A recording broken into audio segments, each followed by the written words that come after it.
గోదావరి జిల్లాలండి, కోడిపందాలండి, జోదాలండి. సంక్రాంతి తాలూకు అంటే సంక్రాంతి అంటే కోడిపందాలు, జూదాలు, పేకాట. ఓకే, నేను సరదా, నేను అదేం కాదంటలేదు, చేసేవాళ్ళని చేసుకోమని చెప్పి నాకు ఇబ్బంది లేదు. కానీ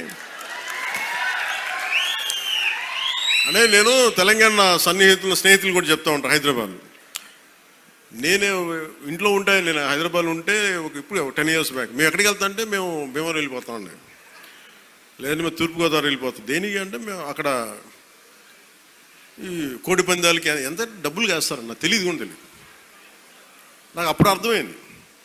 అంటే నేను అనేది సంక్రాంతి అంటే కేవలం కోడి పందాలు, పేకాట, జూదం దగ్గరికి పరిమితం అయిపోతే రాంగ్ ఇండికేషన్ వెళ్తుంది సొసైటీకి.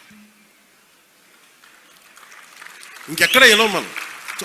అది మార్పు రావాలి అంటే, ఎందుకంటే మన సంస్కృతిని మనల్ని దేనికైతే అసలు మూలం ఎట్లా ప్రారంభం అది మర్చిపోయాం అనుకోండి, మర్చిపోతే అది దారి తప్పేస్తాం.